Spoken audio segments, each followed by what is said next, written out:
everyone, and welcome to the Postmatch show, what I like to call our therapy sessions after a game like this. This is much needed therapy.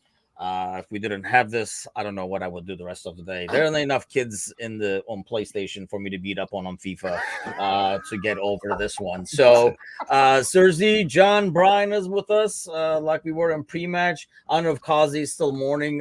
He'll probably join us as well as maybe some other contributors. But I mean, the guy probably who needs the most therapy. Let's start with you, Serzi. All good things come to an end. This came to a bitter end really fast. I think that's probably the parts that's most concerning. It came to the end of the lineup. Like, if you see on the Instagram post, my team, Konate, he's not the same anymore. Kwanzaa, when he came on, he improved the defense. So Bosley just proved me right. Unfortunately, it just I just lost for words. It's everyone, all the big names that should be stepping up. They've just gone missing. Virgil's gone missing. He didn't win one header the whole game. Right. Salah's not there. Diaz, for all his efforts, at least he's trying. Nunes, misses, laughs about it. And it's just like, now we just have to accept that he's the new Origi, and one day he'll turn up and maybe get us a goal, and we'll forget about all his misses and everything else. Robertson played well, but no end product. Tsimikas looked like he might create something when he came on. That's it. I don't know. We're just a meme club now, and club just I feel bad for him, but it is what it is. Ryan says that was a big kick to the balls. Chungy says, I don't know if I agree with this, but this is an absolute. This Klopp has ruined this club. Why did he stay on if his heart wasn't in it? He put the club back years. I mean, I don't know about putting it back years for one. Yeah. No, I don't even know. I mean, I don't know, John. You watched that game, and I did see like the body language is not great, but obviously it's a tough environment. You're losing and stuff like that. But I mean, I find it, and I've been like, when I'm one of those that, Klopp can do no wrong. We've criticized him. I personally criticized him several times. But I feel like you see all the chances missed. It's kind of hard to blame Klopp because, I mean, we are creating. In the past, when we couldn't open a low block, it was because we didn't have a shot on goal. We couldn't get anything. It feels like now we are actually creating chances. It's just not finishing. Yeah, I mean, the hallmark of Klopp, even when he was at Dortmund, his teams are always supremely attacking. And that's also been the case with us here at Liverpool. I feel like there's been a lot of talk on the Discord on whether this loss is on Klopp. And I personally don't think it is, because as much as the body language sucked, like, listen, when we went 1-0 down, sure, there was a bit of response, but then you kind of had that feeling at the back of your head where it's just going to be one of those days, isn't it? With how it's been over the last few weeks. It certainly hasn't been good. And I think that he does have some control about that. But let's be real. He still set us up to score. We had numerous chances to score. I think as much as their Klopp has a bit of, it's like a pie chart, right? You fill out a pie chart and then there are some percentages that are covered. Like maybe, let's say 15% of the chart. Like this loss is maybe 15% on Klopp or 10% on Klopp, but you probably put the 85 or 90% on poor finishing, because that was just 3 golden opportunities in the first half that we could have possibly put in. Like, regardless of whether they scored or not, Nunez or Salah buries 2 of those chances, and we got a game on our hands. So listen, I think the Klopp talk is a bit much, but the fact that we haven't turned up for weeks now is pretty worrying. The fact that we're lacking a killer in goal is very worrying. And like someone said on the chat, 100% agree. Big changes are needed this summer. So, yeah, this is pretty much it. This loss is pretty much it. Seals the deal for us. I mean, I think the changes were going to come anyway, Brian, but does it almost make it easier to make those changes now as opposed to making the changes after, let's say, like a treble or something like that? Would be a lot harder to implement. Whereas now, I mean, there's some ridiculous overreaction that is kind of like, what we're used to. But aside from that, I mean, we knew changes were going to come anyway. But in some ways, is it easier to implement for the new guy when everybody knows some things have to change? yes and no. I mean, those changes after Rafa left were not easy. I mean, those changes after you know after uh, after Kenny Dalglish left were not easy. No, those changes are never easy right there unless you have like a Hodgins, which was easy. I mean, so it just depends on what you get. I mean, with it, I mean, I don't know.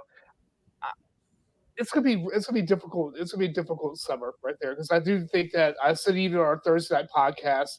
I think that we're gonna have a lot of changes. I think that we're gonna have three people and at least three people who we depend on the side right now probably will not be here next season. And I still think that's what I want up happening. Um, but I want to kind of like go a little bit more or less kind of what I've had for a lot of these matches. I just don't understand what's going on with our conditioning. 'Cause something is happening with our conditioning and our warm ups of why we're in this situation. I mean, every match we watch together, like there is this problem. I mean, it's like we're not even walking into the game plan, and I just don't understand. I don't know what's going on. I mean, I figured that Pep had a better grasp upon this, being that what he brought us to in previous seasons. I just don't know. I mean, I know Pep that's mainly his game is that part right there with his conditioning, but we just look out of sync. I mean, every match we've had to come either pull the match by our tail in the second half to get a result, but we never come out there and go up front on the forefront in the first half, and something's wrong. Yeah, I mean, you see some spells, right? You're like, ah, there it is. There's Liverpool. Like you see for like 3 minutes or so, the way we counter press, we win the ball back and stuff like that. But let's bring you on here, Trevor. I mean, obviously, when you can't finish and you can't defend, it's kind of hard to win.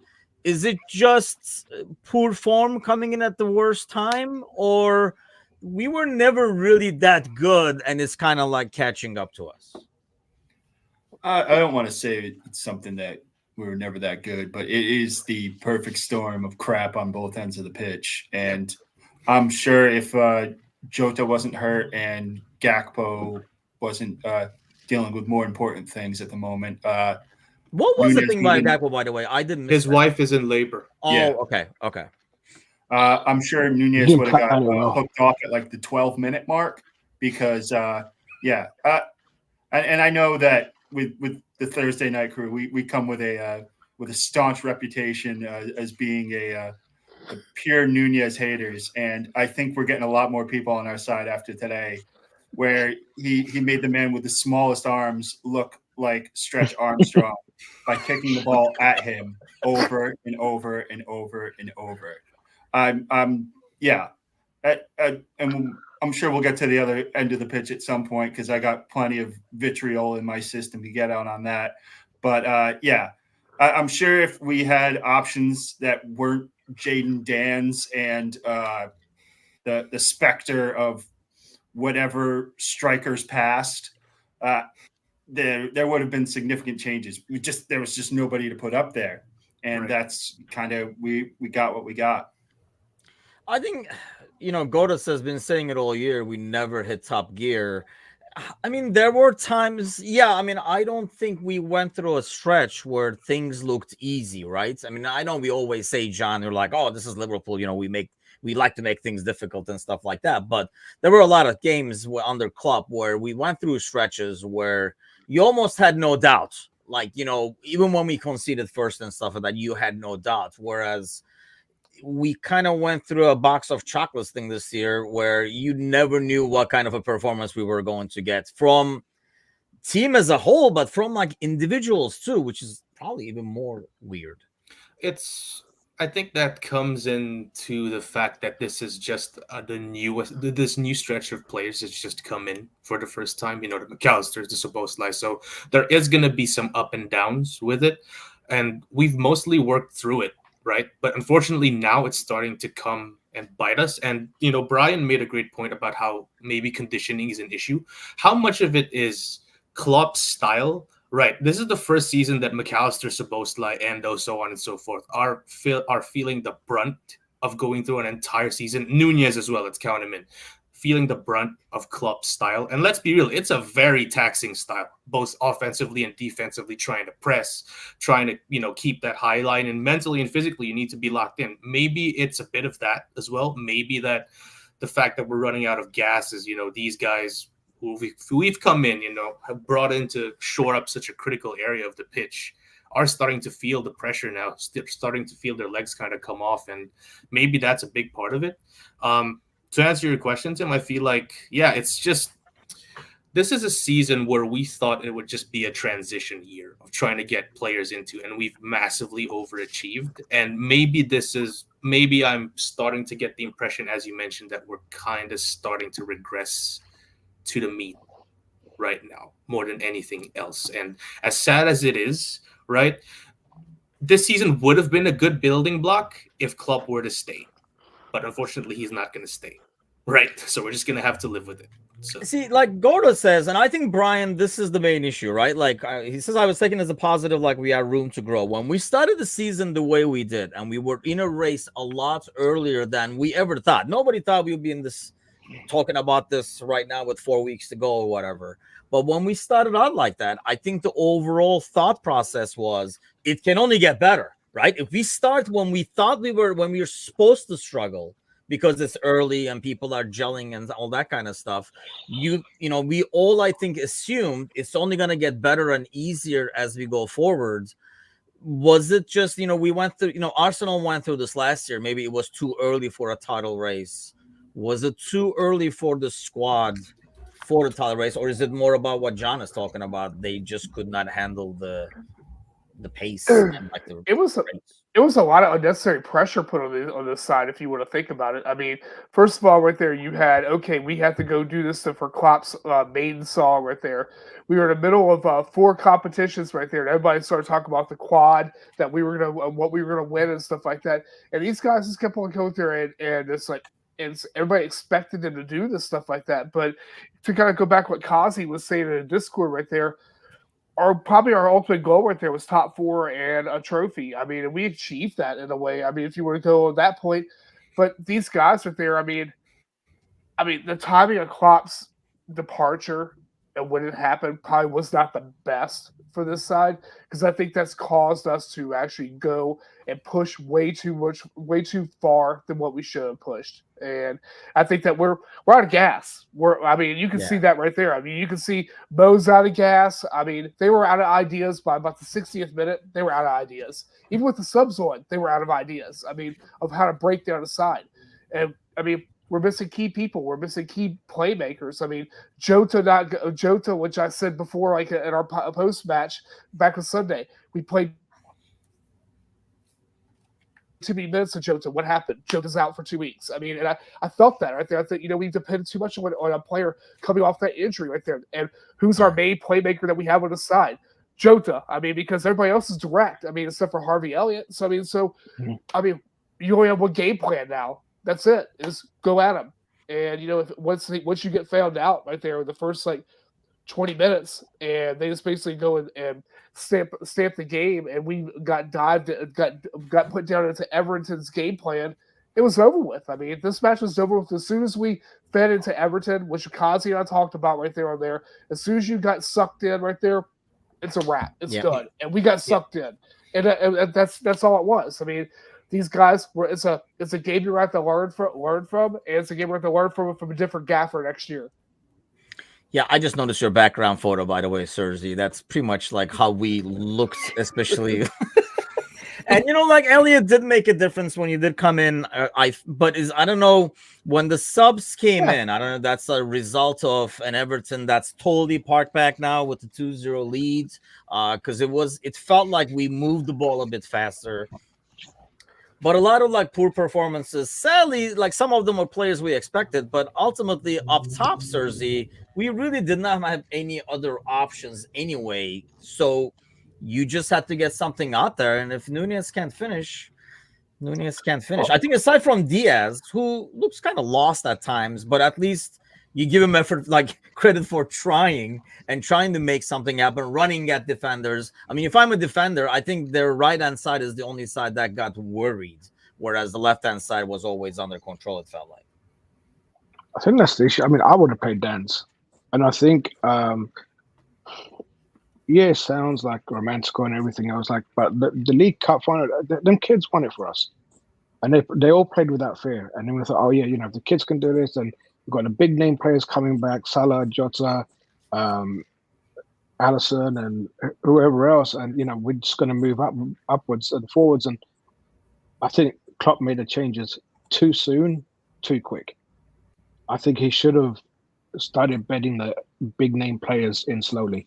Salah was, after Brentford, he was injured again, and that Man United result, the first one, the FA Cup game, that really was a kick in the nuts. I think up until that moment, I think everyone believed that we're unbeatable, and that game took so much out of us mentally. Like that Chelsea game when we won 4-0, and the Luton game, like that was Liverpool mode. Those are the two probably best games I've seen like in a long time, where we just literally stepped on Chelsea's neck. Luton as well, they didn't know what to do. And I think we thought that we were going to go throughout the whole season like that, until Man United just kept coming back, and then knocked us out, and then we just never recovered from there. And these big players that were supposed to take us 5 steps forward, they haven't done so. Now what do? It's now everyone's mentally just gone. Salah's not there, and I can't remember who said it's Klopp's fault. It's not Klopp's fault. It's not. It's just the only thing I blame on Klopp is he's very sentimental and he's emotionally attached to some of these players, but he needs to make hard decisions. Salah's not doing it. Drop him. But what can come out of it? What, he's going to hand in a transfer request? All right, fine, like whatever. It's not his problem anymore. We need to finish off the season strong and stop.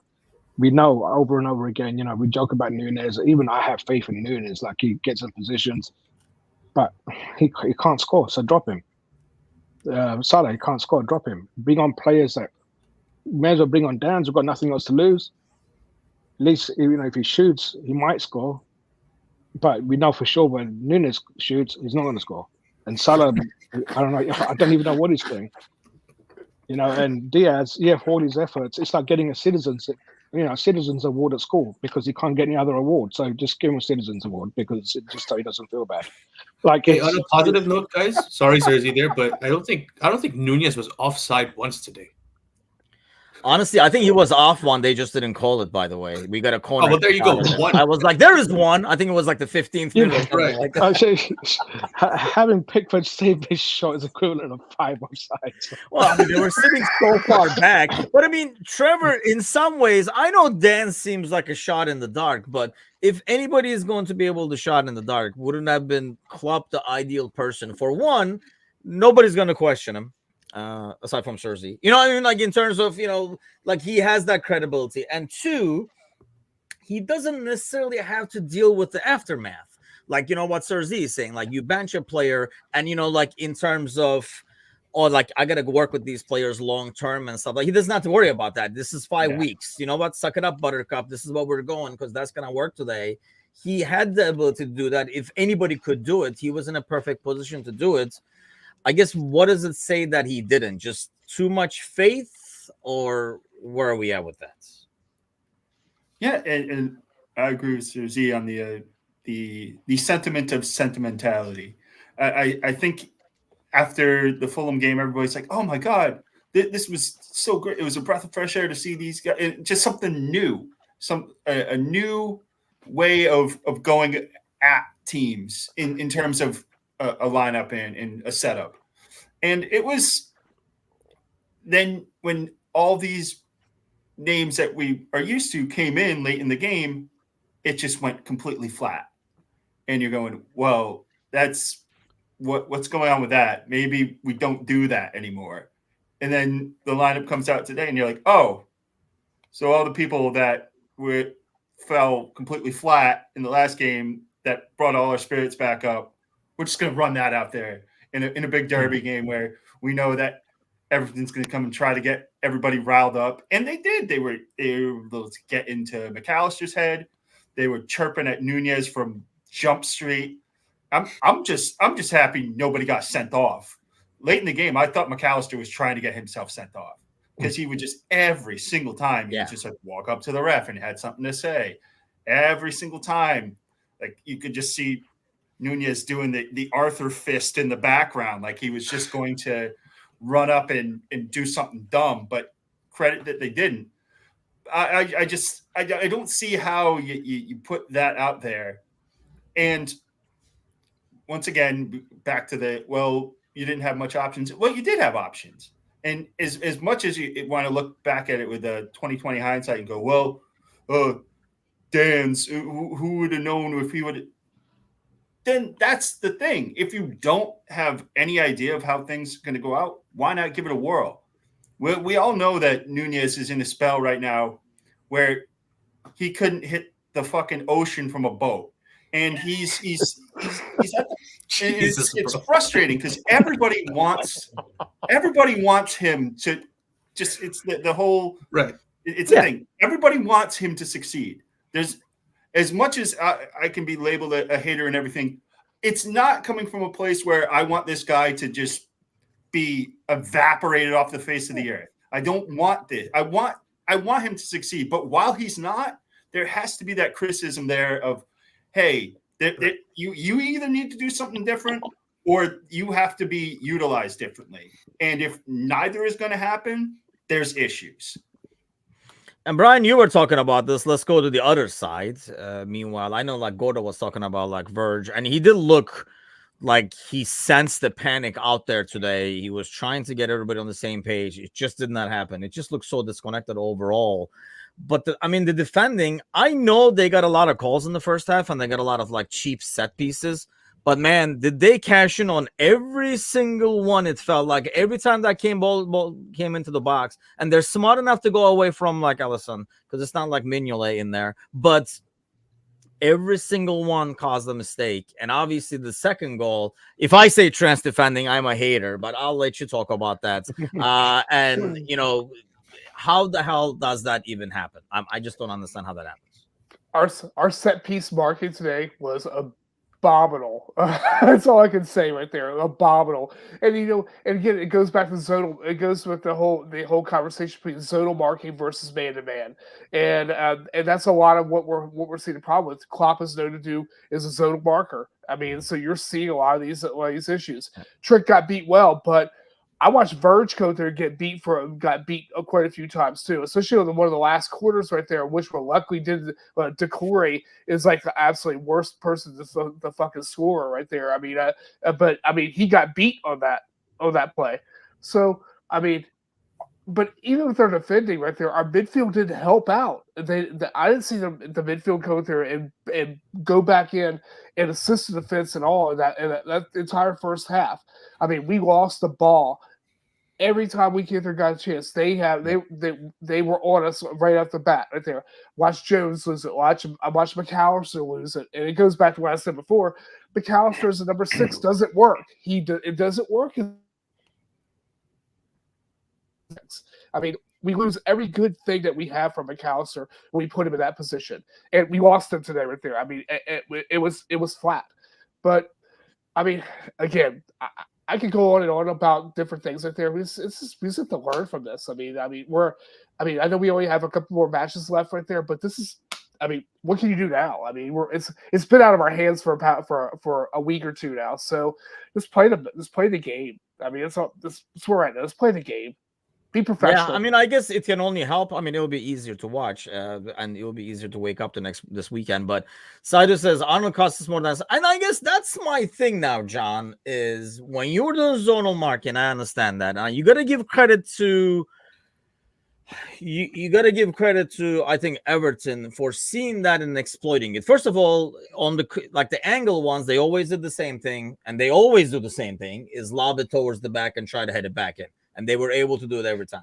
But if you're going to do zonal marking, and if you see freaking Trent in there, and, you know, obviously you're going to target that zone knowing, like Saito says, we've seen this over and over again, right? In the back post, losing his man or losing his spacing and now watching. Why not put Trent in that, like, instead of having him cover that zone, have him cover the front post or something like that, knowing that he always struggles on the back post. That's the part I didn't get.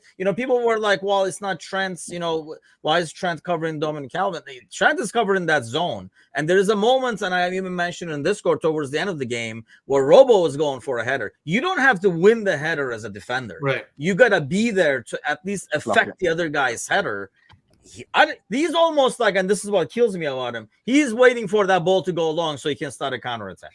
It's not a good game for the Trent midfield enthusiasts like myself who kind of try and find a way to defend Trent as much as I could. What I can't defend is him not giving a shit, man. Like, as good as he is, I always say that with Trent, it's like we just have to live with this. But these are the times where it's just magnified a millionfold, because that's just awful. And this is just me who's pushed for Trent to be moved to midfield all season long. But that's just inexcusable right there. Like, we're in the middle of a title race. We have to get this. Put your body into it, man. Like you said, Tim, you don't have to win the header. Yeah. Just unsettle the defender enough for him to head it wide or head it, wherever. Just don't let him win it. And listen, as good as Trent has been for us this year, he's gotten away with a lot of moments where he did not look asked to cover a player on the flank and just let Konate or Matip or Kwanzaa deal with him once they've blown past him. And listen, it's going to be a challenge for the new manager, right, to get Trent to buy in. Like, obviously, we're not going to go into managerial talk with Slot coming in, but based on what I've read, he's a big fan of the inverted system as well. And ever since Trent has been moved into that inverted right back, he's given less of a shit to defend. Like even when he was an actual right back, there were days where he couldn't be bothered to defend. Like, even more so when he was moved inverted. So we're gonna be up for quite a bit of years as well with Trent as an inverted right back. Someone's got to find a way to drill into his head, like, bro, at least try. Come on, man. Defending. At least put the kid. I mean, obviously you got to blame Trent for what he's doing or not doing, right. But at the same time, you got to know the strengths and weaknesses of your guys, and just like you wouldn't put Verge on the front post. Like, you got to use him where he's at, like, to cover a specific zone. I think he would have probably been utilized. I just thought he was in a bad situation, and he only made it worse with what he did. But Trevor, I mean, the defending, I don't think Jamie's saying he missed all the headers. I don't know if he's asking us. I know there was one a few kicks where, like, he just, like, mistimed it and stuff. But honestly, I don't know. Like, Verge is not the old Verge where he can make anybody next to him look great. And to Verge's credit, Konate was so poor again. He was poor. Like Trevor, it makes Verge's job twice as hard, because he feels like not only he has to, like, do his gig, but he has to constantly clean up all the balls that Konate is not able to get out of, like, Dominic Calvin. I mean, Dominic Calvin basically, I think Kazi was saying it in the comments, kind of like got Konate off the pitch because he was winning every header. Well, we saw the same thing in the Atalanta game where Scamacca got every single header off of Konate. Right. Yeah, when I was sitting in the green room, so to speak, I couldn't tell if that was SpongeBob or if that was Konate in Cersei's background, because it seemed he was on his ass every single time. That Calvert-Lewin, a guy who, he's in decent goal scoring form, but went 23 games without a goal, and I think in, like, over half of those he didn't even get a shot. So this is a guy that is constantly just looking for that one thing to exploit. That's how he always is. He isn't a guy that's going to get goals out of nothing. And and we were talking about the set pieces. It was getting to a point where I was listening to it on the radio, and then when I got home from work and I put it on the TV, I go, how many times is it going to be able to go far post to Tarkowski before somebody does anything? And you can crap on Trent, you can say Verge, do all these things, and they're all valid criticisms. But the fact that nobody at any point went, hey, maybe the fact that they're doing the exact same thing over and over and over again, and maybe just for one or two set pieces, just to really spice things up, you go cover him man to man just in case they, do the same thing again.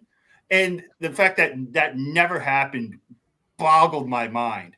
And yeah, it's something where I think unless Kwanzaa is buried under concrete at some point in the rest of the season, I'm done with Konate. I do not want to. Yeah, unless Kwanzaa's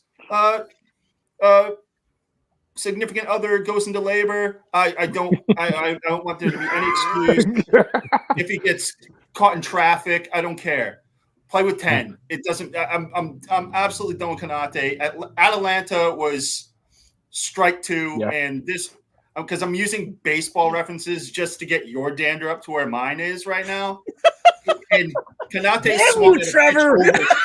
swung at a pitch over his head today. Yeah, I'm done with him. I'm absolutely done. Okay, that's enough. What do you guys think happened to him? That's enough baseball for one episode. He probably would be healthy the rest of the season anyway. What do you guys think happened to him? Is it like the fact that he's been injured a lot and just been stop-start kind of deal? So. Absolutely. I think Konate was his best when we were able to do the full center back rotation and get him more rest. And I think he plays better when he's doing the 1 a week and stuff like that. I mean, heck, man, we were talking about, and that's the thing, I know there's a lot of overreactions to performances and stuff like that, but players we were talking about 3 months ago in terms of, the future is secure and stuff like that. And now to come and say, well, this guy has got to go, is harsh. I think maybe they are running out of gas because Trevor's saying, you can't lie and be like, no, he's doing great. I mean, it's obvious what's happening, but at the same time, you just don't want to put him in the bullpen or whatever. Yeah, I'm not advocating but yeah, if he needs this much time to recover, just give him the rest of the season. Let him go take a cruise, do whatever. Clear your head, come back fresh next year. Somebody to he's going to the Euros. He's going to make it work. Song and dance next year. You're at the point now. You're exchanging recipes with Thiago right there. It might be a problem. Yeah, no shit. But okay, on the way out, let's wrap up. Looking ahead, Sergi, let's start with you. Normally, I go back to end of last season, right?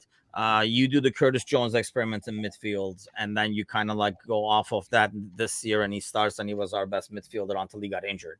So you were able to do things like that at the end of the season and say, okay, you know what? Here's your shot and stuff. It's a total different situation now, knowing Klopp is not going to be back. Not to mention, we don't even know if it's going to be the same system and all that kind of stuff. So what do you expect to see?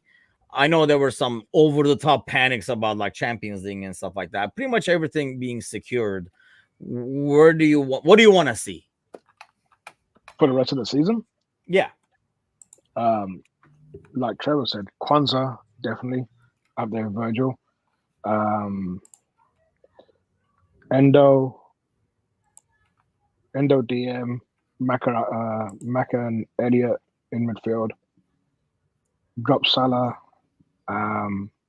I'll play Diaz on the right, Dan's up front, and Gakpo on the left, and I'd stick Gravenberch in there somewhere, but wherever he can get in. Brian, how about you? Do you make that much of a wholesale change, or you still go with your, on paper, best 11? I know the form is obviously we can debate, but on paper, your best 11, because you got to still finish the season strong, and you got to still, the fans that come out there, you got to make it right for them. And that's assuming that Jota's injured still. If Jota wasn't injured. Yeah, it's 2 weeks, so I don't even know if we'll see him, to be honest. Well, honestly, I want Gakpo to stay on the left, and I want Diaz to go to the right. I think that was one thing. Put Mo down the middle, or you that coach there to have Mo on the bench. One of the two right there. Those options. I don't want Konate back on the pitch, but maybe as a sub.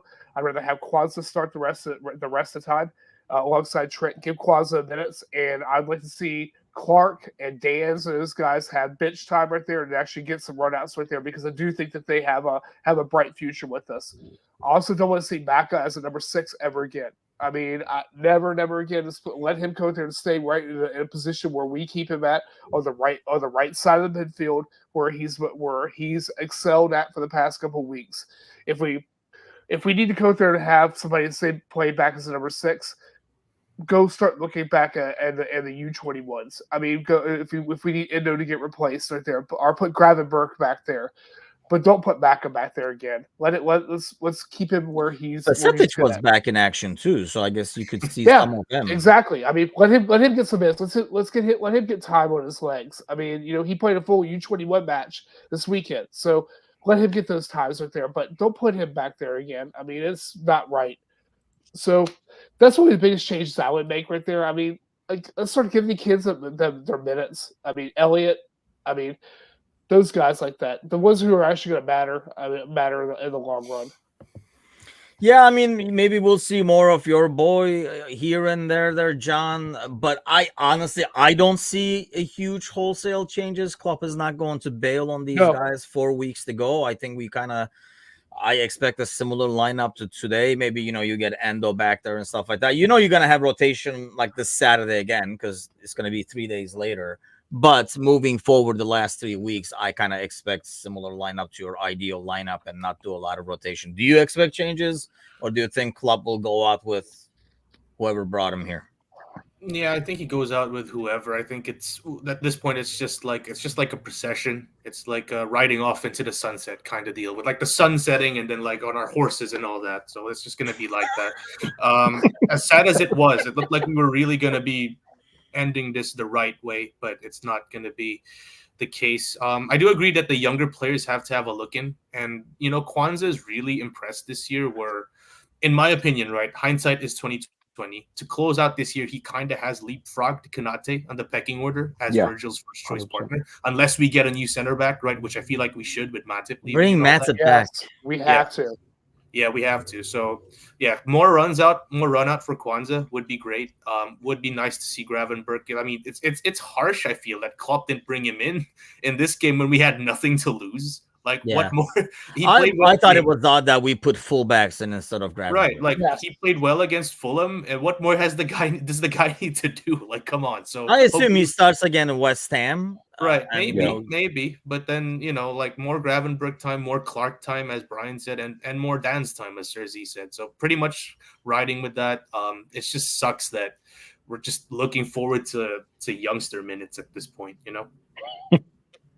I mean, okay, hold on. Let me come up with some baseball analogies. Do you bring in the closers, Trevor, or the relief pitchers, or do you go with your starting lineup? See, I know baseball, baby. Sadly, sports radio be damned. It was like I was listening to the bullpen chatter right there. It was perfect. Yeah, let me make a call. But yeah, I can't dispute anything any of these guys have said. You got to kind of find that mesh. Just I like the description of what we did with Jones last year. Kind of like, hey, there's nothing that we can. There's nothing detrimental with doing this. Yeah. There's at this stage of the game, I'm looking at. There's no way that you're going to fall out of top four. It's damn near mathematically impossible. I think especially with those guys also playing Arsenal and City along the way. Yeah, it's. And I don't, with the way things are going, just put it as it's impossible, but it's very, very unlikely. But yeah, you got to kind of see what you got with the youngsters more than anything. And I'm not saying it's like, oh, you got to just completely bench these guys for the rest of the year and just not play Mo at all or anything like that. But maybe just try something like what you did against Fulham. Just try something different. Try as much as it's like, hey, Robertson looks like he's about to die every time it hits like an hour. Maybe 31. Maybe we start making substitutions before the 65th minute mark. Maybe we do. Maybe that's a change that can be done. All right, you want to run these guys out. You want to do the same old. Maybe you pull some people at halftime and you don't wait till there's a reactionary and you're giving up another goal and then you go make the substitutions. Like, whoops, guess I screwed up that one. Here's all the people that were with fresh legs that probably could have prevented that. Oh, shucks. I don't think it entirely needs to be with your setup and your lineup. There's just things that you can do tactically that could make just things better for the home stretch. Because the title race is cooked, but you don't have to cook your future just because you're all sad about it now. Yeah, I hear you. I'll be honest. Like, I don't see any wholesale changes. Saturday, yes, because of the rotation, I think you will see a lot of changes. But come next weekend, I think we go back to our, because then it's like once a week, I think, right, the rest of the way. So I think when that happens, we play with the current people that brought us here, kind of an ordeal, and maybe like try to play them out of the funk and stuff like that. But sadly, the title run, I mean, it ain't over till the fat lady sings, but it's pretty much over. But he's readying those vocal cords, Tim. Ready. Somebody was saying, I think it was Barack or somebody in the Discord channel, that watch, they will both lose points this weekend, kind of a thing, because it will happen so that you can bang your head on the wall even more. But yeah, it's kind of like, bad to go out on a whimper like this. But I'm hoping this therapy session helped everybody. If you think this was bad, you can go watch some baseball, so it will make this look better. You will come right back. So there's always that. But thanks a lot for joining us, as always. Thank you, gentlemen. Hope the therapy helps. Tune in tomorrow night, where there's more therapy and some serious Nunez bashing with these Brian. Probably some donuts as well. Activate and his Probably some donuts as well. Yeah, a lot of donuts. Hey, I'm about to bring the donuts tomorrow night. I think I need them. I need some too. Yeah, I'm trying to go on a diet. Damn it! No more donuts. Okay. Well, have a great day. Try to enjoy the rest of your day, everybody. Hopefully, the therapy helps. And yeah, I mean, you want to look at the positive side. We didn't even think we would win the trophy and go to the Champions League. That was the goal.